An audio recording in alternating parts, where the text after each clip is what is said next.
everyone. I'm Jason Cohen, the author of An Introduction to the Art and Science of Chinese Tea Ceremony. Today, we're doing a special bonus episode on our pre-2026 research trip to Menghai. Here to talk about this upcoming adventure is our editorial team, Pat Penny, Hey, hey.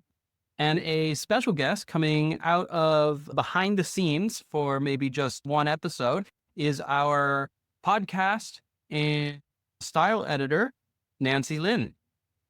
Hello. Welcome, both. Well, Pat, you and I will be on this trip to Menghai. We've already announced the 2026 research trip is to Menghai. You and I will both be on this trip, and I'm incredibly excited. Nancy, you are a constant tea drinking companion and have excellent taste in teas, and you've been coming to all of the top taste triage that Tea Technique has been holding here in New York. So you have a pretty well developed palate. We even did a Yiwu focused tasting for the group, followed a few weeks later by a Menghai focused tasting for the group. So I think you have a lot of questions. But before we get to your questions, Pat, how excited are you? Dude, it hasn't really dawned on me fully, but once I bought the tickets, that was the first step of just like, oh yeah. You also gave me like a little preview of some of the things that you've got lined up for us. And I think that was the true start of the excitement. But yeah, I'm ready to like land in Kunming, eat a little shou cow, drink a little questionable beer, and then just straight up tea adventure for 5 to 6 days in a row. Kunming has great beer. It's the Tea Mountains where all you're going to find Yes, is you're right, you're Laotian knockoffs and brand. We did have really good beer when we were in Kunming last year. So yeah, you're right. Snow brand, shui. No, but we hit up a bunch of microbreweries and those were all really good. That's true. That's true. We did. Yeah, the Kunming microbrew scene is pretty fun. Really, honestly, in China, I just like drinking the local pale lager. That's almost always my go-to as well. But I feel like we actually did find some really great beers last year. And like we've both talked about this at length, like we're not really on a beer kick anymore. But like it was fun to check out the local beer scene. The local coffee scene was great. But I think we're going to be pretty brief in Kunming this year. And seems like we've got a lot planned in Menghai proper. Yeah, we'll be in the Tea Mountains nearly the entire trip. I'm super excited. This is actually a part of Yunnan that I've never been to. I've spent all my time in Yiwu. I guess technically I've been to the very edge of Menghai, but yeah, I've never been through Menghai proper. I've never done a trip focused on Menghai, and I don't know what to expect. Every year we go and our expectations morph and change and things exceed our expectations or change what we expect. But my association with Menghai is so much on one side, the factory teas, the plantations, the larger production, the scale up of the 90s. And then on the other side, it's all of the rarefied stuff, Lao Banjiang, Lao Man, and yeah, I feel like there's almost like a dichotomy, right? You have the very lowest of the low end. You have your plantations, you have your factory, and then you have your culty mountains. Some of the highest priced possible Puer as far as new product goes ever. Yeah, I mean, I'm certainly very excited to see some of those regions, to go to Laobanjiang, but even just to like be in Bulong in general, which is where I think a lot of the teas that we initially drank when we were starting to drink Puer at the Tea Institute, certainly a lot of those, a handful of those were Bulong teas. And as we got deeper and deeper into what Bulong meant and what some of the specific villages were, we learned more and more. But I'm excited to, I think, put some real context behind what these villages mean and what their teas mean beyond, I think, the stereotypical impressions that people hear in the West. I totally agree. I mean, Bulong was my first love in Puer. That was really the region that got me into Puer. I think that's true for a lot of people, right? It's big, it's powerful, it's bold. It's when you're in your IPA phase, right? Like it's the same thing. Yeah. Yeah. You go for Puer, so now you want to go for the extreme Puers. And so that definitely shaped a lot of the early Institute days, was a bit of my preference. We wound up with some great cakes that even now I still think are great. But yeah, I feel that having spent so much time in Yiwu recently and really doubling down on drinking Yiwu teas and getting to know Yiwu teas, we're going to go through the same thing again. Now with Menghai, we're going to come back. We're going to be total Menghai bros, like Laoman or bust. I'm ready for it, man. Yeah, sign me up. I'll be having like my Lefroy of Puer, or however you want to make a metaphor out of it. But I'm ready to have my palate punched every single day. No finesse, no lingering sweetness. Just punch me in the face with Bulong. Now we got to go for the micro producers, man. You can't be going for Lefroy. You got to be like Port Charlotte. Oh, I'm sorry. That wasn't an app metaphor for you. Nancy, go ahead. You look like you want to jump in there. All right. We jump straight into Menghai specifics. So taking a step back for audience members that are maybe not familiar with Menghai, can we just have some background on Menghai, the region, the tea, and its significance in the world Puer? Jason's looking at me for the answer, even though I think he probably has a really well-structured lecture worth of information on Menghai. I think for me, at least, like we had just mentioned, Menghai was definitely one of the initial areas where many of the Puer teas I was drinking in the early 2010s was coming from. But like Jason alluded to, most of the well-known factory tea is sourcing quite, maybe not the bulk of their tea, but quite a lot of the tea is coming from Menghai region. Menghai, I think for us in particular in this trip, a lot of what we're interested in, Menghai is where a lot of the tea processing for like shou Puer is centered as well. So where some of the initial major factories were situated and where a lot of the technological and innovation development around Puer has been seeded. So on this trip in particular, while we're in Menghai, I think we're excited to learn a lot about shou Puer, but taking a step even further back when we talk about the privatization of tea factories, as well as the state-owned tea factories. You have a very famous factory ending in the code 2, which is Menghai Tea Factory. So many of the most famous Puer productions were coming out of this factory, even when they were labeled under CNMP. And, this is kind of like a lot of connoisseurs are like looking for productions from where some of the most famous recipe cakes like 7542 are coming out of. Jason, any other color you want to add on Menghai? No, I agree with everything you said. I mean, the big thing for me right now is actually I want to say as little as possible about giving a lecture, that type of assessment before we go, because so much of, I think, the inherited knowledge and the inherited ideals were shaped by the Western introduction to Puer during this transformation to the boutique era. And we've talked about this, but we've had this bifurcation of the people who say, oh, you should just buy factory teas. And the other people say, no, you should be buying these expensive boutiques. And we drink both. We've talked about this. We drink factory teas. And in fact, a lot of the factory teas are coming out right now, quite nice and elegant and almost EU dominant in their aroma structure. But so much of Menghai was driven by the development of Menghai Tea Factory and CNNP, of which Menghai Tea Factory was a part of, in that early period. EU was too remote. It exported some teas to the factories, but they needed easier access. They wanted to scale up production. They did a mix of plantation and they did a mix of increased shou harvesting, planting harvesting. While at the same time, there was amazing ancient tea groves. There was amazing barely cultivated, lightly cultivated forest tea scattered throughout the region with very unique flavor profiles in each microclimate in terroir. And so it was a harvest and production area after really Yiwu, which is the heart of where it began, but it became the bulk of what people were exposed to during this boutique era because of access and where things were located up until the Taiwanese and that group went to Yiwu and reopened Yiwu for Puer production. So there's all of this what actually in reality is very recent history that shaped our views of these areas. And I think so much of that history gets muddled in this conversation around Dai and the debate on factory tea. And I'm somewhat reticent to say more to cast further judgment. I mean, of the things that we're going to go to Menghai and find out on this research trip, that's one of the big questions, right? One of the big questions is what's the reality and what's going on? Because as we said, we were quite pleasantly surprised to find out that there's a substantial amount of gushu going into all of the contemporary factory productions. Does that mean that I'm going to go and buy tongs of 7542? No. You and I bought a cake and we were quite happy with it. That was the first factory cake that I bought in, I don't know, what was it, a decade for you? I don't think I've bought a new 7542 probably since 2010 or 11. I've bought some aged 7542, of course, but yeah, new factory tea. No, that's probably the first one I bought since maybe my first or second year drinking tea. Yeah. And I'm happy we have it. And actually it tastes like It was super it doesn't, good. yeah, it doesn't require a decade of age. It's totally ready to go. 2 follow-ups here, but to Pat, what is 7542? You guys have been throwing around some numbers. What do those mean exactly? It's just tea matter. It's just tea matter. Tea matter.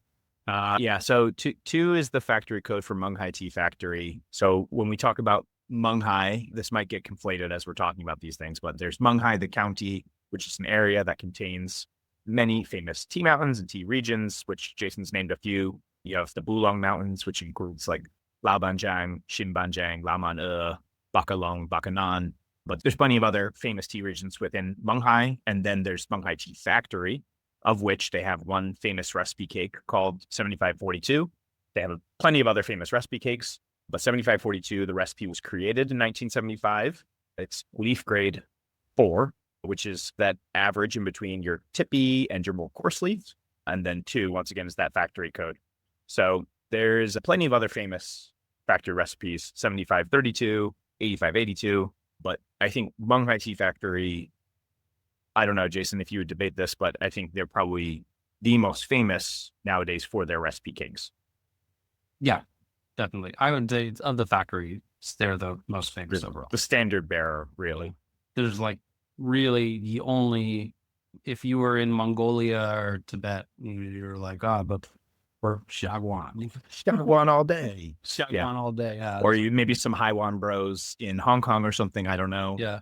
But if you're going to talk about factory tea, you're going to have to talk about it. I love my Nanjian Tulin shou Puer, personally, Phoenix brand, but hey, Menghai's great. Menghai Tea Factory is amazing. I need a retaste. I have a Shagwan Jincha, the mushroom steak, mogu shaped cake, but I think it's like 1992 or something. I haven't broken a chunk off of that in a long time. A little iron flame jincha or something. Yeah. It's a Phi Tai one too. It's the special commission Phi Tai. Higher quality. Nancy, that was question 1. I think you said there was 2. Yes. The other question that I had, Jason touched on it a little bit about the Western market's entry into, was it factory tea? And that was in Menghai. Can we talk a little bit about what is the Western market's conception of Menghai tea? It's all over the place. It's a really hard question to answer, right? Because I would say the tea world, the Puer drinking Western tea world, that little tiny microcosm is split. What would you say, Pat? 50-50? Boutique versus factory? Yeah, boutique versus factory. It depends on your Instagram feed on any given day, but yes. Yeah. 50-50, 60-40, it comes and goes. There's people out there saying you can't access the good stuff. The good stuff's too expensive or not available. Just get factory cakes. Do you want reliable tea that you know is good to drink, that you know is going to age? Just drink factory tea. And there's other people out there talking about all the 3-letter acronyms, BYA, CYH. That's be another one. There's the boutiques. There's a bunch of everything. The 3-letter acronyms. People are saying like, get this, get that. And is one better than another? They're very different things. The Western conception right now is highly biased towards whoever your favorite vendor is. If your favorite vendor is pushing aged factory material, and that's what you're drinking, and that's what you're biased towards, or if your vendor is producing boutique, yiwu. So it's really hard to say what the overall conception is, but certainly Menghai is almost everyone's, I would say, first intro to Puer. It's the most prevalent of the areas up until very recently. Yiwu's acclaim has grown and grown. But yeah, I think that it's a difficult question to say. Like Pat said, so much is based on your little information bubble. Is the demand for Menghai tea more driven by the Western market? Like I don't know much about the production. Is it like Yiwu or other teas where it's mostly for domestic consumption and then just whatever the Western market can grab, it grabs and that becomes its own thing? All good tea is dominated by domestic consumption in China. Yeah, I can't think of a tea that the premium material would be destined for export. We take the little slivers that we can get. We've talked a lot about Bulong, Jason, but you're kind of the one who's written out the plans. Are we getting beyond Bulong? Do you mind giving just a little bit of a synopsis without maybe ruining too many surprises for our audience of where we're going to go? We're definitely going to go to a Puer production facility. That's actually something that I'm pretty excited about. I don't drink a ton of Puer, but But after this trip, we're going to become such Puer bros. I'm ready. My wallet is ready for it. Love it. Love it. You didn't buy any of that Gongting Gushu Yiwu show that I got? I didn't. So my wallet is ready for shou puer, like so much more than it was ready for Yiwu Sheng. I did buy a little of that. I kind of like it. You know, it was like rainy day. It's cold. I'm sitting in New York working on the book and it's snowing out. And that's when I reach for shou puer. I've got no qualms with shou. My only qualm is that we're going to come back in middle of March, April. And like for me in the Pacific Northwest, like winter is done. So I'm not really going to reach for a lot of these shows until 6 months after we get back, which maybe is good. If I have the bunch shipped, then I'll be in good shape. storage shock, then reacclimate. You're just gonna need a second Pomodoro for your No, show. I've got a totally new system for my show. I don't know if that's what we want to get into now, but I have a totally new storage system for my shou puer, and it's been working out really nicely. Did you buy the metal boxes that I got? I did not. I just went with an entirely new cabinet from West Elm, which then within that, I have Mylar bags, and I've just gone sealed storage for my shou puer with Bovita packs. So humidified sealed storage, not just its natural humidity. I'm going with the real small packs, like the 8 gram, and just shoving a ton of puer into a half gallon or a gallon Mylar bag. And man, like my tea has all just really been like fully alive, tasting vibrant. My shows are just tasting way better than they've tasted before. They were just in ambient storage before. I didn't have them in a full-blown humidor. Yeah. So it's been a nice shift, and it's good to know they're still alive. And I've got tons more Mylar bags and lots of space in this drawer. So very excited to pick up lots of tea. That's great. Yeah, I invested in some new storage. I got some containerized storage boxes that are corrugated metal that don't have any smell. Wiped them down really good, put some fannings in it and baking soda, let it air, and then finally put in the humidifiers in the tea. But I think I put in a few too many humidifiers the first like week or two because that tea got it. Look, you can Hong Kong. Yeah, you can smell it. Now the box itself has a little bit of a storage note when I open it that every time it gives me like a little bit of like a skip a heartbeat. But then when you actually smell the tea smells great, and I'm rinsing my show anyway. So on first rinse, the tea is phenomenal. But the humidity's there. I think it got a touch too high, and now that smell is just stuck in the box. It's the show box for life. It's the show box. Yeah, I was never going to switch out what teas were going in that box. Permanently infected. Yeah. And that's literally like for clay teaware. That's the only thing people have ever told us to is, oh, you can use it for anything. Just don't use it for heicha unless that's all you're going to use it for. Yeah. What do you think? So wait, so we're doing shou puer factory, but anything else that you're able to share with the audience? Anything else that I'm able to share with the audience? Or me? We're going pretty deep in Pukai. One area. Is that your top mountain? Is that your top pick? I want to spend 6 days in a row on Badashan. No. Okay. No, there's one village on Bulong Shan that I'd be particularly interested in spending time in.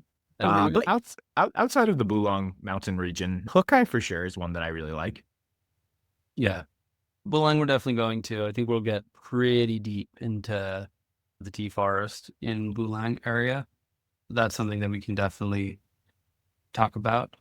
There's a couple of areas that are a little more touchy that I'm sure we're going to make our way into, and then we're going to see what I believe that we're going to have pretty good access and some of the control over the tea sourcing and the tea fields and production is pretty well in flux. And so I think there's about to be a pretty interesting sequence of events in that area.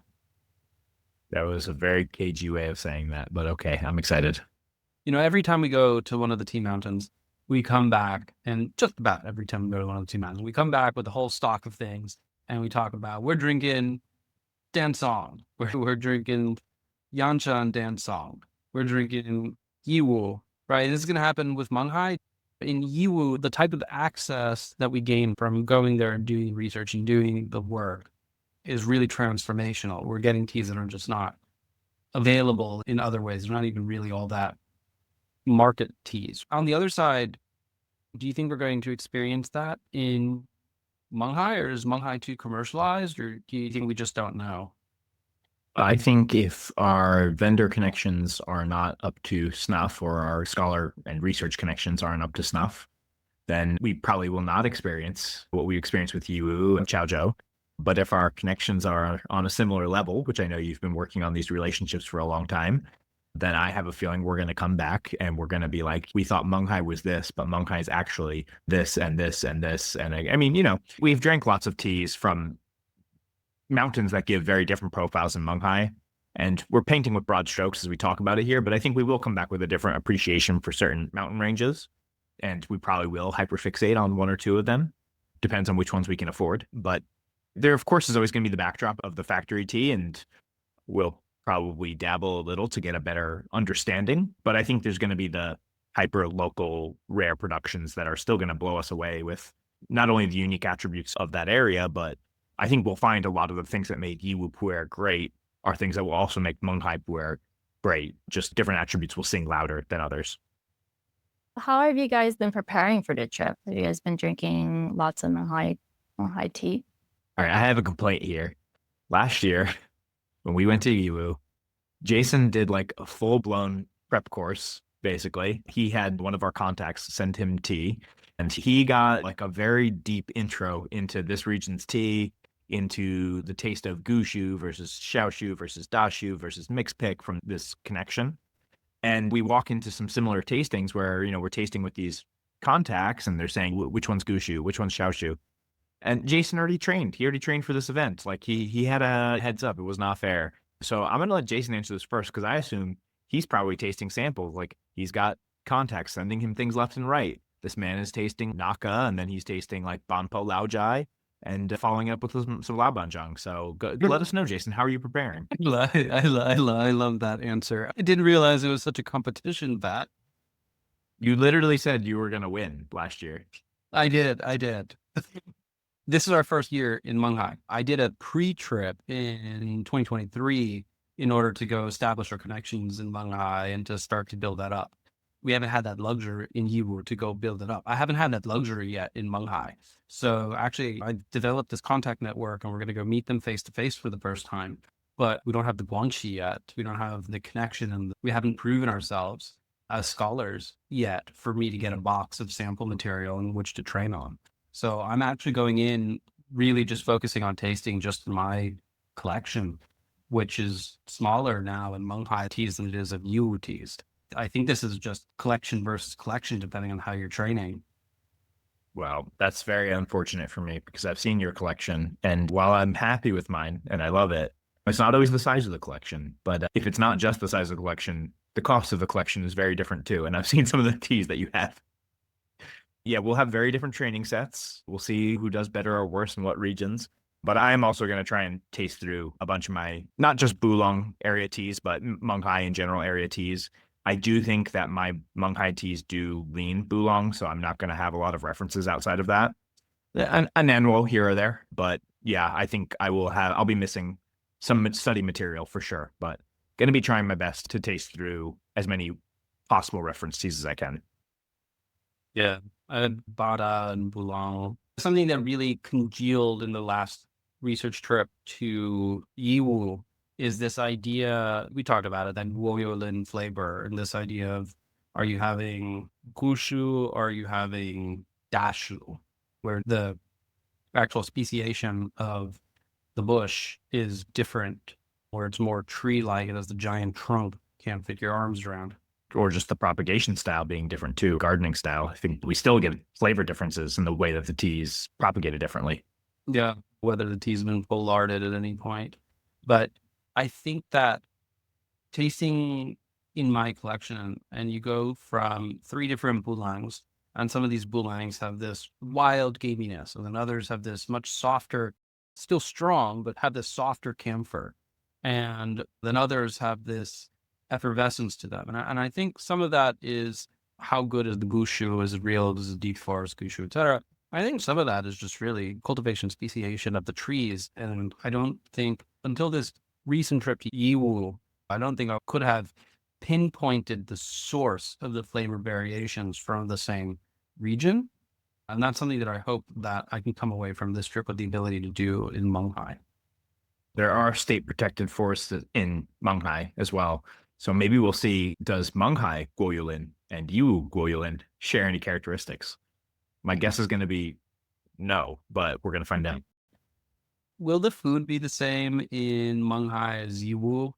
Amongst the Han, my assumption is that there'll be similarities, but I think that there's a lot more village Shaominju influences throughout Menghai than there are in Yiwu. I'm excited for the food. I'm not sure I'm excited to gain the same kind of weight I gained last year from the food. We'll see if just as much lard is used in the cooking. But yeah, like if there can be one or two less snakes, then I'll be pretty happy. My assumption is Menghai region generally is a bit more developed and integrated economically.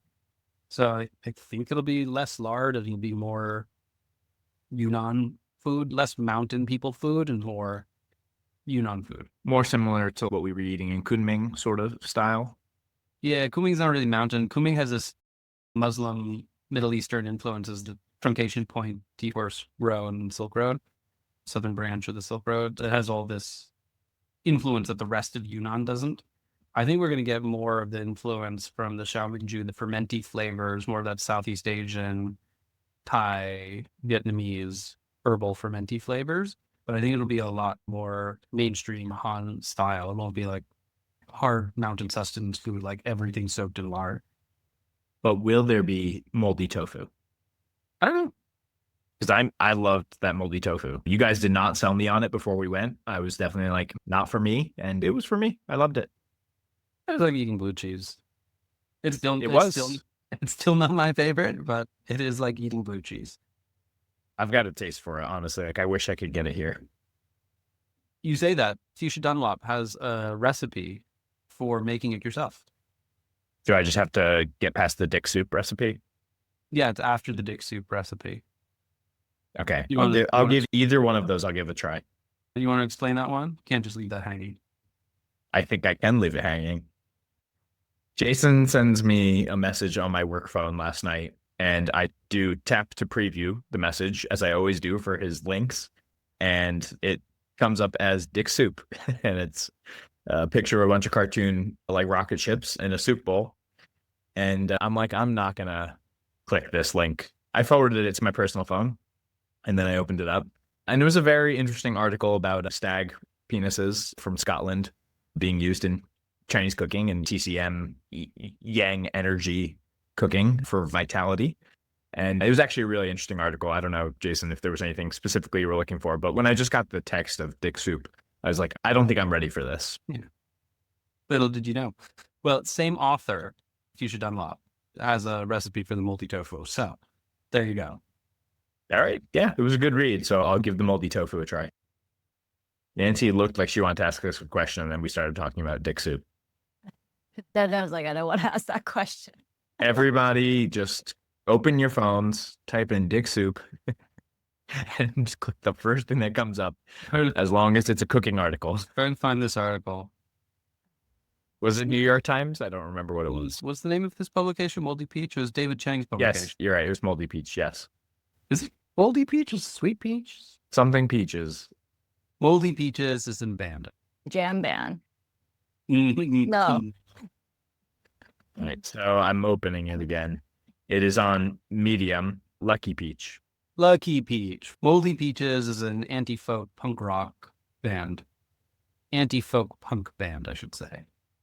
Okay, while we're on the topic of food, is there a sensory thing that you're anticipating on this trip that you're really excited for? Bitter. I'm excited for bitter. Menghai bitter. All like a full week drinking Laomana Kucha. That's going to be great. Just the kujong of Laman. No tiancha, all Kucha, no blend. I love it. What's the sensory thing that I'm looking forward to? Obviously, I'm looking forward to barbecue in Kunming. Best barbecue in the world. In Menghai, I don't know if we're going to find it, but the Bulang people have purple rice. And I think that's some of the best rice that I've ever had. I love village purple rice. I was very into rice on the last trip. The random different rices that we received were all so good. I actually never think of that pre-trip as like the thing I'm excited about. But when we were there, rice was amazing. Hot take, rice in China, good. Really controversial, Pat. But it was different rice. That's the thing. I think this is obviously an agricultural region. I think they ship out a lot of stuff around the world, and they definitely save some really good stuff for themselves. And some of those different rice varieties that we were having were awesome. Yeah, as a wet harvest terrace rice, and a lot of it's higher elevation rice. Yeah, deeply into the rice from Sichuanbana, which translates to 10,000 rice fields. Jason took the notebook out when questions about rice came up. I think rice is going to make its way into the book for sure. Actually, I hope we can see some like the rice, or no, not rice, but sometimes you do have a sticky rice tea. I think I jumped right to the bamboo tea though. I would love to see, while we're there, some different pressing and processing methods for tea, including like the stuffed bamboo leaf and all that kind of stuff. Is that a more Menghai thing or is that a different region? It's a Menghai thing. It's totally a Menghai thing. And there's two different sets of it. There's nomi cha, where the sticky rice is pulped and then compressed with the puer. And I've had only one good example of that, and I thought it was actually quite nice. It was really a fragrant rice. And then there's a bunch of different village groups, minority groups have unique processing methods for tea, including the roasting within bamboo, rolling in banana leaves, a very Yola thing. And yeah, there's a few others, but that type of more indigenous, less on style processing is very much a Menghai thing. And it's something that I hope that we get to experience more of. That's a little harder to plan because our contacts, our focus is obviously on the high-end boutique tea makers. We'll need to go wandering through some of the village regions to see what people are making that day and see if any of it's good. But I would love to find some. It's not something that I drink a lot of. That's how rice is going to make it into the book, though. So this year will be your fourth consecutive year of tea research. So from the first year that you guys went to now, how has your research methodology changed? Like in the fields, or even how you record the different knowledge that you're gaining, things like that. I annoy Pat less and he annoys me more. Accurate. No, actually, Pat and I are obviously a mind meld and a perfect tag team. But I think our ability to make successful use of our resources, both who we're with and the types of research that we can do, has, for the most part, I think we've matured in our research methodologies. Pat talked about this on the last podcast, but we only just recently started using voice recorders and taking voice notes, which has been incredibly helpful. But everything about tea is connected to something else about tea, is connected to something else about Chinese culture. And as we've gotten better and better, I don't know if better is the word, as we've gotten more and more knowledgeable in general, it becomes easier to understand and to place the specific knowledge into context. And even just recently in writing the books, recently the chapters have gotten a lot longer, but I don't know if you think so, Pat, but I think some of our highest quality chapters have been some of the recent longer chapters. It felt like we turned a little bit of a corner on the Yixing book, and now things are longer, but the details are more fleshed out. And there's more back references to look at this chapter, look at this chapter, look at this chapter. I guess that just happens, write 500 pages on a topic, but Certainly, I do feel like, and this is maybe a weird way to state it, but it stopped feeling like I was reading a book that you were writing or that we were writing as a team. And it started feeling more like I was reading a book that I had to really seek out at the library on a specific topic. Like it no longer felt like a, I don't know, like a hobby writing project, and now felt like the book we have on ceramics, the 1,000 plus page on Chinese ceramics book that we all use as a reference text. Started to feel more like that, where I was like, oh yeah, we're fully in this project. And this is now, I believe, will be a reference piece for many other people, hopefully for years to come, versus it just being maybe some of the 1 to 2 to 5 page kind of information heavy texts. Now I really feel the story. And I hope that we'll be able to convey, I think, that same level of writing and that same story as we obviously approach Puer. But how we do this research will really shape what level of story I think we're able to tell. We're going to be, I think, very focused on taking, of course, notes and pictures and trying to gain as much research material as possible. But I think something that we do well when we do these trips, and something with like a technique that we picked up, is a post-trip synthesis. So obviously these discussions are part of the process. As a team, we always try to, whether it's just the last day of the trip or the hours after we finished with our contacts over a couple beers, we always try and synthesize what we've seen, bring it back to a larger cultural picture, larger picture as it relates to tea, as it relates to people, history. And I think try to just like take the information that we've gleaned and figure out what's the deeper story that we're going to be telling. And that's something I think we'll obviously continue to do this trip, which will help to improve the writing of the book.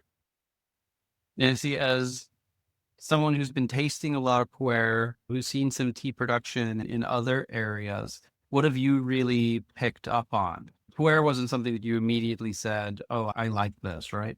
You're Southern coastal Chinese, you have your preferences. You didn't immediately take to it like you did, say, damsong. Yeah, I definitely did not like, maybe if I was going to bucket it as like the typical Menghai bitter, woody notes, that I was really not a fan first tasting it. And I think over the last few years of just tasting more puer, I've come around tasting more of the bitter tea. I guess part of it is just a acquisition and familiarization of the taste. And so going beyond the bitter notes and the woody notes, like what else is there in a tea? And it's like tasting wine, right? Like when you first start out, you maybe pick the easiest thing, which is usually like the sweetest thing. And then slowly as you become better at just drinking better things, you acquire different preferences. I would say that I don't like every puer tea, but I definitely have a better appreciation of it now. And how has your preferences evolved between, say, when you first started drinking puer tea, which was with me, versus after the 2023 research trip where I visited Yiwu, and then after the 2025 trip where I visited Yiwu, and then comparing that with some of my prior collection Menghai tea? That your collection has gotten better? Or Looking you at are able to get better tea, but also just as you guys gain more knowledge of the regions that you guys been to, you can also, when we're tasting together, you can explain the things that I should be picking up on, which I think helps me better appreciate the tea that I'm tasting and the nuances there. Jason was digging for so much praise about his collection there. How has my collection become just vastly superior? the opposite, really. It was really a question about preference acquisition. And my collection obviously has become vastly superior over the last few years, but that wasn't the question. Was about preference acquisition, because you did gain a preference for puer even before the 2023 research trip. And then I came back with all of this Yiwu. And I believe you certainly have a stated preference for the Yiwu, but how has that continued to evolve? I'm not sure. You'll have a great answer after we come back from this trip. Yeah, when all he brews is Menghai tea. Middle of summer, August in New York, and just more Menghai shou. We want to bring on the sweat. When I first started drinking puer tea, I thought that all puer tea was just like dank and woody and bitter. That literally was my conception of puer tea. And I think you will really open up my eyes to like, oh, actually, puer tea can have very different flavor profiles. Like it doesn't need to be mulchy, woody, very bitter. It doesn't need to have all those flavor profiles. It can be something completely different, which I thought was really eye-opening. And I think in a way made me more willing to try different puers and be more open about it. You've been with the group, the Talk Taste Triage group, or the tea technique tastings. What have you seen the difference in response be for the gathered crowd when we taste Yiwu teas, when we did the Yiwu focus tasting versus when we did the Menghai focus tasting? You can also jump in, Pat, as Nancy thinks about this, because you host your own tastings and education. It's so interesting when you expose people who are maybe not even newer, people who have maybe had puer before, to curated Menghai tea samples versus Yiwu tea samples. I do think that people who are looking for the more expressive, more in-your-face teas yeah, they'll gravitate towards Menghai, and that's fine. And people who like the softer teas will gravitate towards Yiwu. But I do think there is an overall trajectory, just like we've talked about even today with beer, right? There is this overall trajectory, which I think we've experienced as well, where you like the really intense things, but then you come to some of the attributes of those softer, more delicate teas like Yiwu. And so there's a joke, which a lot of the Yiwu producers told us, or anecdote, that basically is like everybody comes back to Yiwu because no matter what preferences you start to acquire, what kind of trends you chase, eventually you find that you really love the things that make a great Yiwu great. That soft, lingering sweetness is really hard to, I don't know, get away from. That's a preference that's really strong once you develop it. Did you have anything to add, Nancy?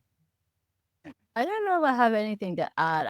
I will say that I think during those tea tastings, a lot of the people that come for tea tastings are not always familiar with what is a Menghai tea versus a Yiwu tea. They may have some knowledge of the broad tea categories. So I think a lot of them do come with an open mind and don't have like biases of what a tea should taste like. But I think beyond that, some of the teas, I think it becomes very clear that it's not just the taste of a tea. It's like it goes beyond, do you like this tea or not? And it is sometimes about body feel, which I think is really a novelty for a lot of people visiting and drinking tea. And for the first time, they've noticed like the tea's effect on the body. And it's not just what is it that's going on in your mouth as you're drinking this tea. We're still like a month out from the trip. Jason, aside from drinking tea, anything that you're doing between now and then to get ready? Practicing my Mandarin. Yeah, I got to get on that too. I've done a bad job so far. Very little studying. Yeah, always helpful. Anything else that I'm doing? I think Shopping spree. shopping spree. Yeah, no, I gotta hold off until I see what these teas are going to cost me. True. Actually, the biggest thing that concerns me is storage. My Pumador is Dude, I just got my situation figured out. Like I've moved things around. Like I figured out the show situation. I ended up Mylar bagging a bunch of just drink it now shung, things that I don't really care that much about. And so I did open up a good amount of space in my Pumador just in time for this trip. And once again, I'll be in the same scenario that I was probably like last July when all my tea came in. I'm just like, where the fuck do I put all this? So yeah, I'm wishing both of us luck in that area. and the organization is hard. Ooh, yeah, there's a lot going on. There's a lot to do. We're gonna bring back a little throwback. Pat and I are gonna go back and forth and ask each other, hot or not, on the specific tea mountains. Pat, I'm gonna give you the hardest one, Lao Benjang. It's going to be spicy. It's going to be hot. I think we're going to be pleasantly surprised if we have the right connections. Lao Benjang has the highest potential for letdown. That is true. This could be the Wui of our Yunnan trip, but I don't know. I think you might have found us some people who are going to give us a really good time. We'll find out. Okay. Lamana. Definitely hot. I'm feeling good about La Mana. I'm thinking La Mana is going to be, we're going to be able to get into some deep forests. We're going to be able to see some things. There'll be snakes everywhere. It's going to keep all the other La Wai away. It's going to be great. I'm feeling real hot on La Mana. It's not a mountain, but you mentioned it. What do you think our Lawai count is going to be? It's going to be hot or not? Ooh, I think there are more La Wai wandering the mountains on Menghai than Yiwu. Last year, we didn't see any La Wai. We got a picture of someone who was in the same area as us the same day, but that was it. We didn't actually see anyone. But I think we're going to see more this time. I think there's a higher count of foreigners. Okay. Naka. I love it, so I got to say hot, but I think it has a lot of potential for letdown. Definitely has a lot of potential for letdown, but I'm going to say hot. We're going all hot. Okay, we'll give you a very random one with Shinbanjang. Shinbanjang. That's hard. That's hard. I'm just saying not. This is Our first not. is right. It's gonna be village tea. And, I mean, how much gushu is going on in Shinbanjang? Do you know? I don't know. I haven't heard of any. I haven't heard of many. But maybe that could be the surprise. That would be the secret. That's a good one. I'm pretty sure they moved the village further away from the Gushu Gardens, which is why Laobanjiang is the famous older village. I think they moved like a decent clip away from the forest. So I think it's much less famous tea, but hey, we'll see. Yeah, I don't think we're going to be on this side. And I also don't know if this is actually officially in Menghai, but Pasha. Ooh, yeah, I don't know if that is officially Menghai or not, but you know what? Either way, I'm going to say not because I wouldn't be excited to go to Pasha. Just never had a tea from Pasha that I was just like, yes, this is my region. That's always been like one of the ones where I think when I initially saw it, the first time I saw Pasha was probably 2011 or 2012. And I was like, is that even in China? It just doesn't even sound Chinese to me. Now it does. But like then I was just like, pasta? Yeah. I'm gonna give you the bada bing. What about bada? I like Bada. You've had a great cake that I have from Bada. I just Right. love the name. I like Bada too. I think there's good tea in Bada. I'm not going to say it's like scorching hot. It's not Laobanjiang and Laoman, but I'm going to say this is like a simmer.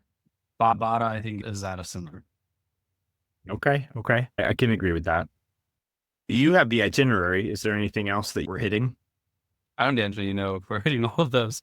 The itinerary is Yunnan. The itinerary is you show up and you start messaging everyone. You're like, does today work? Does today work? Because they don't plan more than 48 hours in advance. That is true. Is there any other mountains we should ask? The Menghai Munsong, Mungsong. like where I'm pretty sure that's where Naka is located. Lukewarm? Might be all right. I don't know. That's we'll take the Naka as a yes, but I'm excited for Hokkaido if we get there. I think it's hot. Menghai Village Plantation. Hot. As shou Puer. It's going to be delicious shou Puer. Dai Factory Cafeteria. Food? Great. I'm looking forward. Let's see what they serve us. What about the tea? What tea do you think they're going to serve us? 7542 thermos tea in those giant coffee percolators. 80 is 7542. I have no idea. Just boiling all day. I hope so. Okay. I think we've sizzled this one. All right, everyone. That's all the time that we have for today. Thank you all for joining us in this edition of Tea Technique Editorial Conversations. We'll, of course, be doing an AMA on the trip afterwards. So if this spun up any questions in your mind, please send them over to us. We're always happy to answer and engage. And we'll probably be in the mountains a week or so later after this comes out. So we're excited. Thank you all. Cheers.